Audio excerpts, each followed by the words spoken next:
네, 안녕하세요. 이란에서 그 다음번 아야톨라를 뽑으려고 극비리에 지하 벙커에서 이른바 소위 성직자라고 불리는 이 도살업자들이, 국민 도살업자들이, 최고의 도살업자들이 한 80여 명 모였는데 몰살당했죠. 지금 이란에 대한 그 군사작전은 굉장히 숨가쁘게 잘 진행되고 있습니다. 그런데 이런 이란 사정이 우크라이나랑 같이 맞물려 있어요. 이게 왜 그러냐? 둘 다 러시아와 중국에 대한 치명타이기 때문에 그렇습니다. 그래서 오늘은 우크라이나에 대한 이야기에서부터 말씀을 풀어가도록 하겠습니다.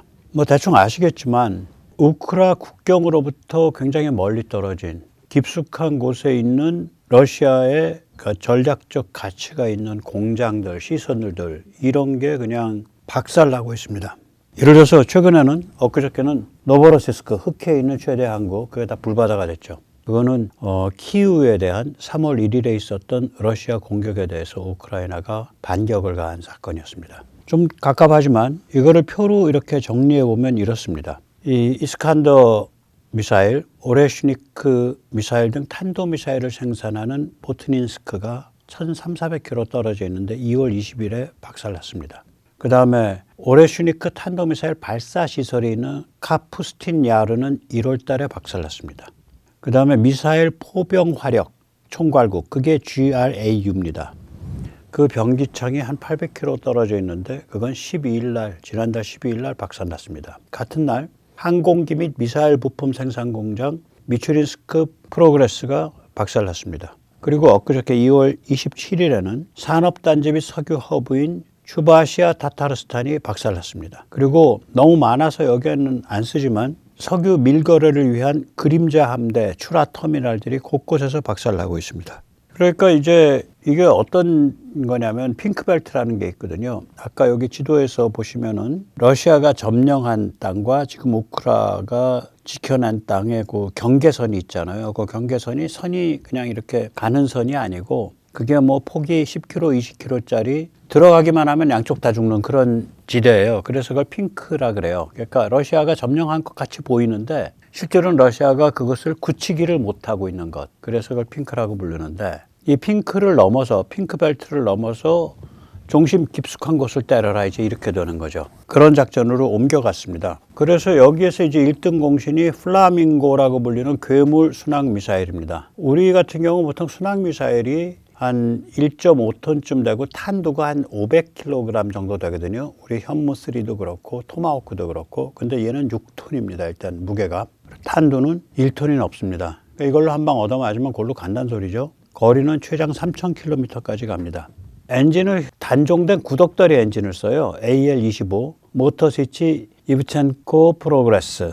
아마 이 회사가 다시 만들기 시작했는지 모르겠어요. 아무튼 처음에 시작할 때는 고물상 야적장, 심지어는 쓰레기 매립장에 땅속에 묻혀있는 것까지 꺼내갖고 재생해서 썼다 그러더라고요. 이 모터스위치는 제작사고요. 이브첸코 프로그레스는 설계사입니다. 둘이 항상 콤보로 움직입니다. 그러면 이 탄두는 어디서 갖고 온 거냐? 미국 구형폭탄에서 뜯어내서 쓰는 겁니다. 우리가 국방과학연구소가 무인편대기 지금 개발 단계에서 우리가 납득한 엔진이 없으니까 마찬가지로 이 모터스위치 이브첸코 프로그레스의 222라는 터보팬 엔진을 사서 쓰고 있습니다. 현재는 플라밍고를 만든 회사 파이어포인트가 단거리 탄도미사일을 개발 중입니다.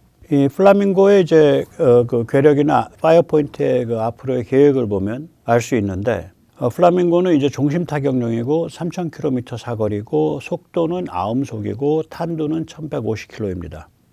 그런데 이 파이어포인트사가 단거리 탄도미사일을 두 종류를 개발하고 있는데 하나는 좀 작아요. 근데 이건 200km밖에 안 가. 이거 뭐냐면은 현장에서 상대방의 무슨 그 포대라든지 이런 걸 긴급하게 제압할 때 사용하는 거예요. 그리고 다른 하나는 855km를 갑니다. 상당히 많이 가고요. 탄두가 무려 800km입니다. 이 우크라이나니까 탄두 큰 걸 좋아하는 것 같아요. 이게 지금 개발 중입니다. 갑자기 이런 살벌한 무기를 막 개발하게 됐어요. 그 부품은 어디서 구할까? 공급망은 어떻게 이루어졌을까? 이 생각을 하겠죠. 한마디로 말씀드리면 우크라이나가 결사적으로 노력하고 유럽이 적극 돕고 있습니다. 유럽이 돕고 있는 거예요. 아까 엔진은 뭐 지금은 다시 모터스위치가 다시 제작하는지 몰라도 처음에는 고물 야적장 및 쓰레기 매립장에서 건져갖고 썼고요. 동체는 탄소 섬유가 아니라 유리 섬유를 씁니다. 돈이 없어서. 이게 유리섬유가 탄소섬유보다 무거운데 가격이 10%밖에 안 합니다. 만들기도 쉽고. 이거는 자기 기술이 처음에 없었으니까 영국과 손을 잡고 만들고 있습니다. 반면에 이제 한국 미사일들은 좀 고급이에요, 많이. 그래가지고 이제 탄소섬유를 쓰죠, 동체를. 탄두는 아까 말씀드린 대로 미군의 구덕더리 폭탄 MK84 혹은 BLU-109 폭탄에서 뽑아가지고 사용을 합니다. 전자부품은 일부는 민수시장에서, 그리고 민감한 군수품은 덴마크 협조로 회색시장에서 삽니다.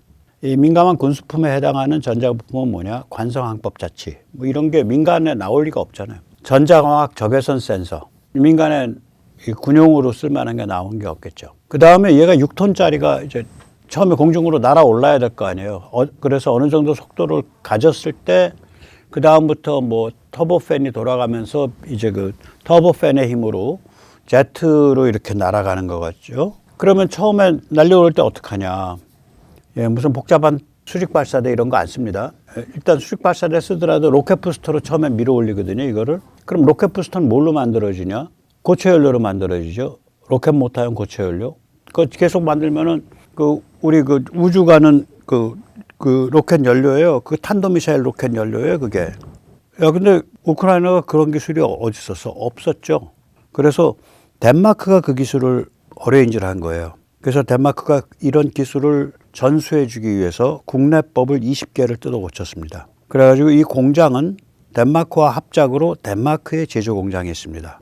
이게 지금 사진에서 보듯이 트레일러 위에 레일을 설치하고 그 위에다가 민간 화물로 위장하는 그 덮개를 씌우고 다녀요. 그러다가 이제 그 덮개 딱 드러내고, 그리고 나서는 이제 로켓 부스터에 불을 붙여가지고 로켓으로 밀어 올린 다음에 그 다음부터 이제 어느 정도 날기 시작하면 그 다음부터 이제 터보팬으로 돌아가는 거죠.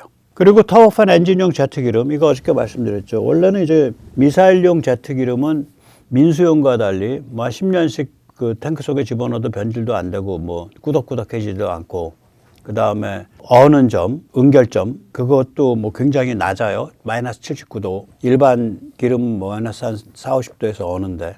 근데 뭐 그런 거를 배워가지고 뭐 제대로 만들 만한 시설도 없고 하니까 무슨 짓을 하고 있냐. 일반 민수용 그냥 제트 기름을 써요. 그런데 그렇게 하면은 지금 이게 그 엔진을 어차피 한 서너 시간 쓰고 버릴 엔진이니까 과열해서 돌리고 있거든요. 그 뒤에 탄소 찌꺼기가 꽁무니에 끼어갖고 엔진이 좀 작동하는 걸 방해한대요. 그래가지고 특수 그 탄소 찌꺼기 안 끼게, 그러니까 뭐라 그러죠? 우리가 연통 같은 데서 검덩이라 그러죠. 검댕이 안 끼게 특수한 첨가제를 섞는 또 방식을 개발했어요. 그래서 아무튼 이런 식으로 해서 뚝딱뚝딱 해갖고 일단 쏘아보내고 있는 거예요. 근데 잘 가요. 잘 갑니다. 그리고 심지어는 이제 그 스타링크랑도 연결이 되고 그러는 것 같아요. 큼직하니까. 그럼 이걸 보다 보면, 야, 작년 초에 뭐 트럼프가 우크라이나한테 그 토마호크 주겠다고 했던 거, 이거 다 쇼 아니었어? 우크라이나가 이미 이런 걸 개발하고 있다는 사정을 알면 트럼프가 토마호크 주겠다고 말하지 않았을 텐데 쇼였다고도 볼 수 있어요, 이게. 처음부터 짜고 친 고스톱일 수 있어요.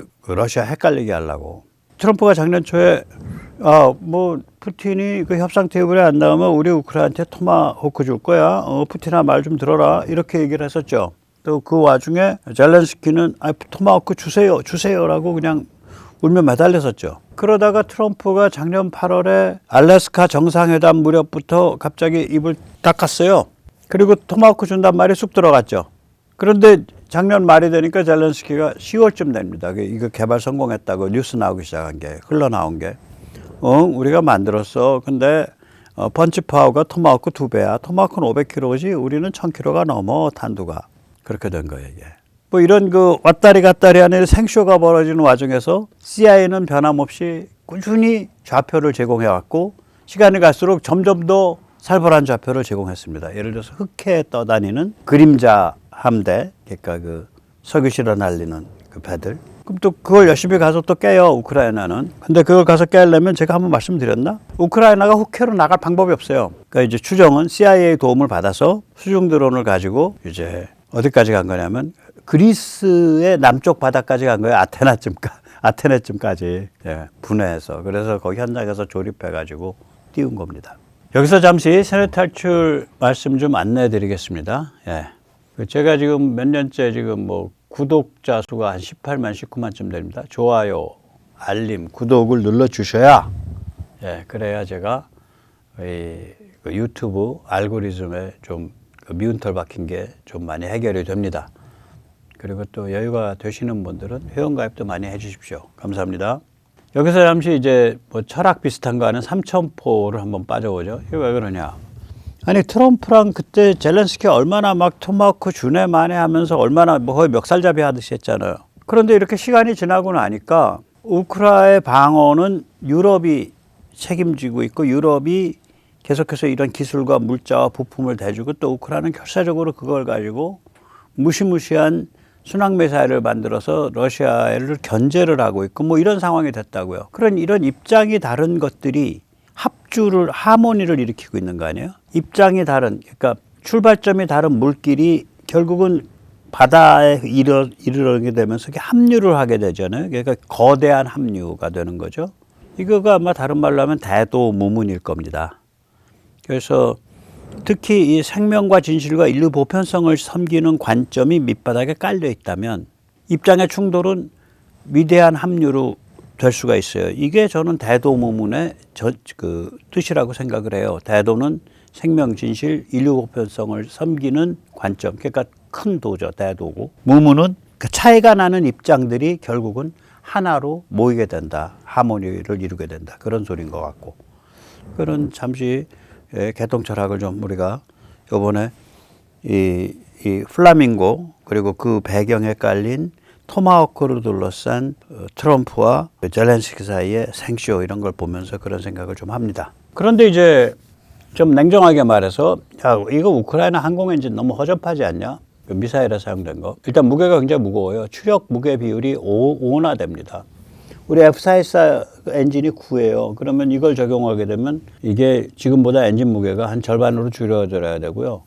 기름이든 뭐 화약이든 한 150kg 이상 더 실을 수 있어요. 그리고 연료 소모가 좀 높습니다. 그 다음에 이게 원래는 이제 민간 항공 엔진인데, 그러니까 원래부터 미사일을 겨냥한 그 단수명 엔진, 그러니까 수명이 짧은 엔진으로 만든 게 아니라 민간 항공 엔진으로 만든 거예요. 이걸 가지고 제어 메커니즘에 손을 봐서 그냥 불이 세게 뜨겁게 타도록 만들었어요. 그래서 터빈 입구 온도가 한 70도 높인 거예요. 그래가지고 이게 수명이 10시간 이하입니다. 예.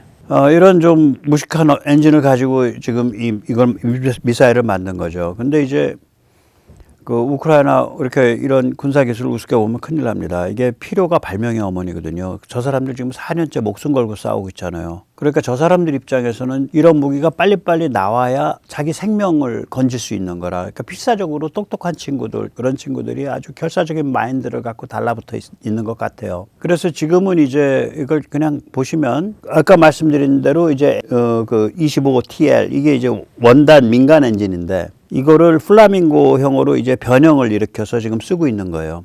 네, 그래서 터빈 입구 온도가 1250도 정도가 되는 거고요. 예.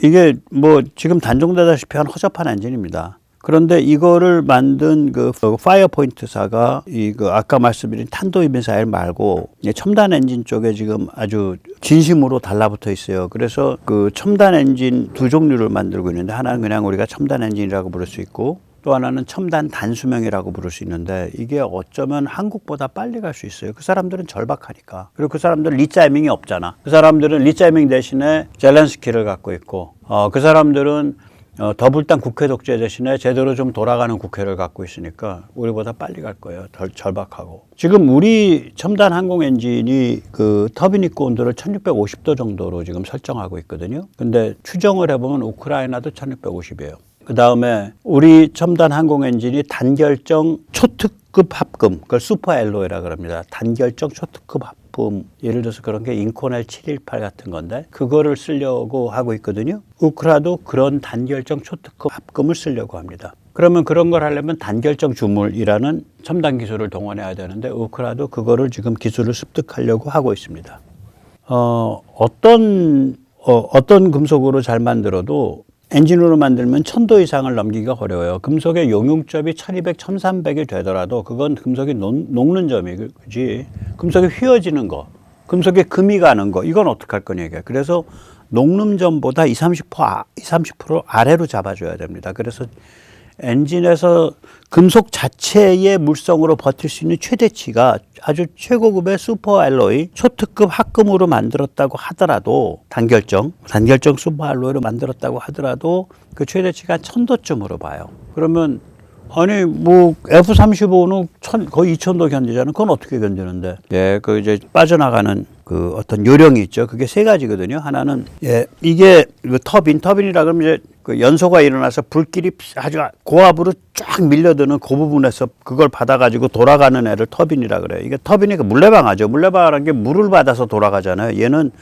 고압으로 뿜어져 나오는 불길을 받아서 돌아가는 거예요. 그걸 터빈이라 그러는데 터빈이란 물레방아 생각하시면 돼요. 터빈에 물레방아에 날개가 붙어 있지 터빈에도 날개가 붙어 있죠. 그 터빈 블레이드라고 해요. 이 블레이드 안에 냉각수가 돌아다니는 냉각 액체가 돌아다니는 회로가 파져 있는 거예요. 그거를 액체 냉각 대류 순환 통로 그래서 인터널 컨벡션이라고 부릅니다. 그 다음에 이제 슈퍼마켓에 가면 여름 같은데 문에서부터 찬 공기가 쫙 내려와 갖고 공기막을 형성해 주잖아요. 그래서 슈퍼 안에 찬 공기가 슈퍼 바깥에 더운 공기랑 쉽게 안 섞이게 그런 식으로 블레이드에 구멍을 미세한 구멍을 한 40-50개 뚫고 뭐 이거보다 블레이드가 작아요. 블레이드 요만해요. 이거 절반만 해요. 미세한 구멍을 좀 뚫고 거기에다가 압축 공기를 쏘면 그 구멍 바깥으로 찬 공기가 뿜어져 나가가지고 공기로 이루어진 보호 필름이 되겠죠. 그걸 필름 코팅이라고 그럽니다. 그러니까 뭐 필름 코팅이라고 우리 무슨 유포지 혹은 뭐 썬팅 그런 코팅지 바른다는 뜻이 아니라 공기 필름으로 코팅한다예요. 에어 필름으로. 에어 필름이 형성된다는데 이제 이렇게 되면 문제가 뭐냐면은 찬 공기가 숑숑숑숑 해서 나가니까 지금 뜨거운 공기로 돌아가면서 압력이 계속 가야 되는데 갑자기 그냥 찬 공기로 그냥 불길을 확 잡아 끄는 게 돼가지고 추력이 좀 약화돼요, 얘가. 세 번째는 뭐냐면 세라믹으로 된 열 차단 도료를 얇게 쫙 발라주는 거죠. 그래서 이 세 가지를 잘 쓰면 1650도까지 갑니다. 세 가지를 잘 쓰면. 그리고 이제 그 공기막 입히는 그 필름 코팅 그거에 공을 많이 들이면 1900, 1800도까지도 가요. 세라믹 잘 쓰고 그러면. 그러니까 1650은 이 세 가지를 적당히 잘 쓰면 갈 수 있는데요. 거기까지는 기술 습득이 비교적 편해요. 비교적 이런 블레이드에 관한 기술 습득은 이제 전체적인 엔진 구조 이건 또 다른 문제고. 그러니까 우리가 그래서 1650을 목표로 삼고 있는 거예요. 그러니까 두산 에너빌리티 같은 데가 1650 충분히 하죠. 이렇게 얘기하는 게 이런 사정이에요. 1650까지는 기본이에요, 이제. 그 위를 넘어서 1800도, 1900도까지 가면은 그건 하이텍이 되고 또 그런 엔진이 반드시 좋은 건 아닌 게 그렇게 되면 엔진이 굉장히 민감해져 가지고 유지보수가 무지하게 돈이 많이 들어요. 그래서 1650 정도는 그냥 충분히 가야 되고 갈 수 있는 수준이에요, 이미. 그리고 아마 앞으로 우리의 그 엔진이 실제로 우린 좀 천천히 가고 있으니까 실제로 나올 때쯤 되면 1700, 1750까지도 충분히 갈 수준이 될 거다. 기술이라는 게 그런 거다라고 보고 있고요. 우크라이나가 지금 단결정 슈퍼 알로이 간다 그러거든요. 단결정 초특급 합금으로 간다. 그걸 직접 자기들이 만드는지 아니면 유럽 어떤 나라로부터 제공받는지 모르겠어요. 아마 제공받을 거예요. 그거 굉장히 힘든 기술이라. 우리는 아마 직접 만든다는 것 같죠. 그렇게 되면 이게 1650을 목표로 한다는 얘기죠. 그리고 또 우크라이나는 첨단 단수명 엔진을 추진하는데 이게 또 아주 하이텍 방식으로 추진을 합니다. 이건 1900도까지 견디는데 문제는 뭐냐? 한 번 쏘고는 부서져요. 고온을 견디긴 하는데. 그러니까 단수명 드론, 그러니까 원웨이 드론이죠. 한 번 가면 안 돌아오는 자폭 드론이나 미사일에 쓰이겠죠. 이거는 특수 세라믹 분말을 그 3D로 프린팅해서 만드는데요. 이 세라믹 분말 자체에 미세한 그 구멍을 형성시키는 그런 성격이 있어서 만들어 놓고 나면 그걸로 만들어진 날개는 그 블레이드는 내부가 그러니까 딱딱하고 힘은 좋은데 내부가 스펀지 같이 돼 있어요.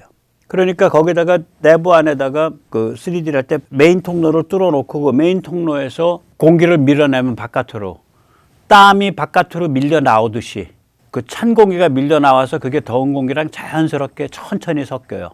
굉장히 물성이 좋아지죠. 굉장히 냉각 효과도 좋고 이건 단박에 1900도를 가요. 근데 문제가 뭐냐? 단결정 특수합금 날개가 아니라 결국은 도자기로 만든 날개 아니에요. 그래서 이물질 같은 거 끼어들고 뭐 참새 새끼 하나 끼어들면 팍 깨져버려요. 쉽게 얘기하면 우박 같은 거 끼어들고 그럼 그냥 작살나요. 그러니까 이런 걸 뭐라 그러냐면 다공, 그러니까 포러스라 그러죠. 내부가 스펀지 같이 다 구멍이 빵빵빵빵 미세 다공성, 미세 다공질 구조는 그러니까 강도가 떨어지는 거예요. 열 관리는 잘 되는데. 그러니까 강도 떨어져도 뭐 가다가 그리고 뭐 가다가 참새새끼 끼어 들어가지고 뭐 떨어져도 좋다. 뭐 그거 어차피 뭐 일회용 드론, 일회용 미사일인데 그러면 이제 만들 수 있는 거죠. 그런 각오를 가지면 이거 첨단 이거 한번 해보자 이렇게 되는데 우크라이나가 이걸 동시에 하고 있어요 지금. 그러니까 이게 약간 처지가 절박하고 진정성이 있으니까 이런 게 나오죠. 그리고 대통령이 리짜이밍이 아니고 국회가 더블당 국회 독재가 아니니까 이렇게 갈 수 있는 겁니다. 여기서 이제 단결정, 그러니까 싱글 크리스탈 이런 말을 들으실 텐데 단결정 그럼 수정을 생각하잖아요. 수정이 단결정인 건 맞아요. 근데 어떻게 금속이 단결정이야? 네, 단결정은 원자와 분자가 이런 식의 굉장히 일정하게 배열된 입체 격자 구조가 되는 걸 단결정이라 그래요. 제가 공부 좀 했습니다. 그러니까 단결정이 되면 여러 가지 물성이 좋아져요. 뭐 투명성이 생긴다든지 전도성이 좋아진다든지.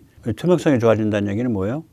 그러니까 가시광선과 적외선 투과율이 좋아진다든지 뭐 이런 거죠. 소금도 이렇게 단결정인 경우가 있습니다. 왼쪽 사진이 폴란드의 아뼘 광산에서 나온 소금 단결정입니다. 저 유명한 광산이에요. 폴란드 가면 한번 가보고 싶더라고요. 아마 여기 시청자님들 중에서는 갔다 오신 분도 있을 것 같아요. 그리고 이제 아까 이제 잠깐 말씀드린 거예요. 3D 프린터로 찍어내는 다공질 터빈 블레이드. 이거는 단결정 합금을 안 쓰고 결국은 이제 일종의 그 세라믹 같은 종류가 되기 때문에 이게 미세 구멍 통로가 저절로 형성되는 거거든요. 그 소재 자체가. 그래서 이거는 그러니까 열 관리는 기막혀요. 만들기만 하면 그냥 별다른 거 안 해도 1900도를 견뎌.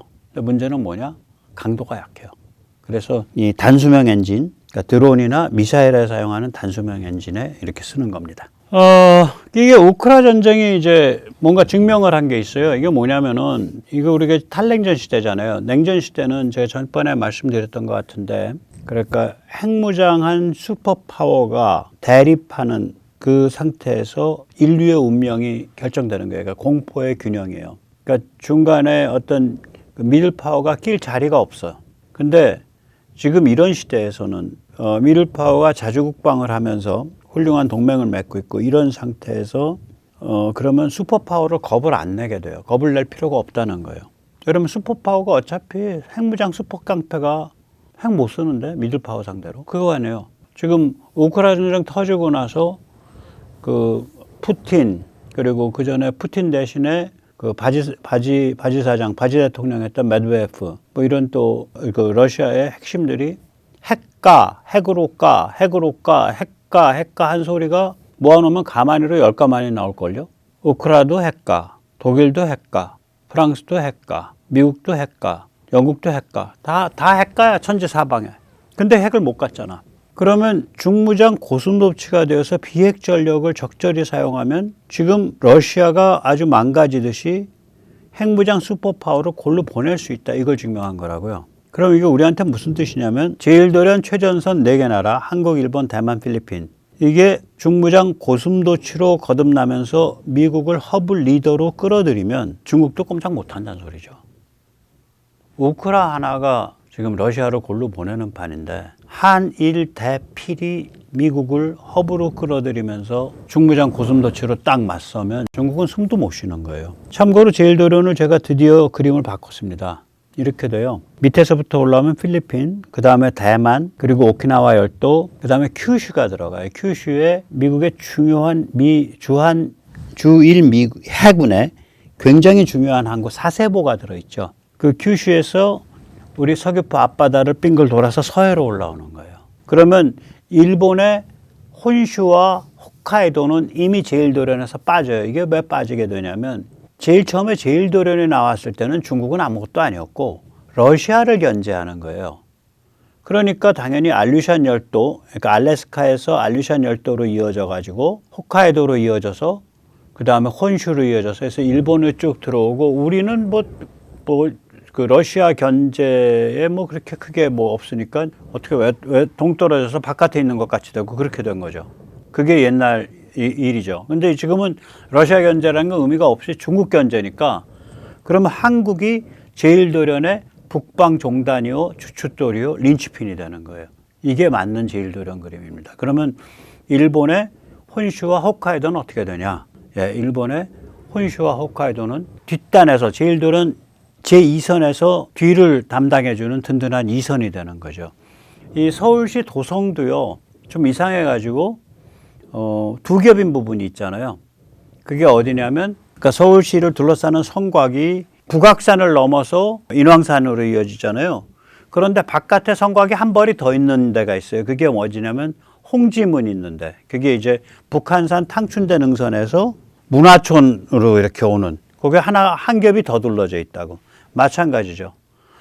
제일도령 일선 4개가 이렇게 이어져 있는데, 그거는 일본 입장에서는 오키나와와 큐슈까지 올라가다가 팍 건너뛰는 거예요. 한국 제주도 앞바다로. 그러면 혼슈랑 홋카이도는 한 겹 더 받쳐주는 거라고, 뒤에서. 그 한일이 잘 지내야 된다고요. 한미일이 잘 지내야 돼요. 저기서 막으면 다 막는 거거든. 왜 그러냐면 한국이 중국의 심장부인 바레만 지역, 베이징 일대를 딱 노려다보고 있기 때문에 그래요.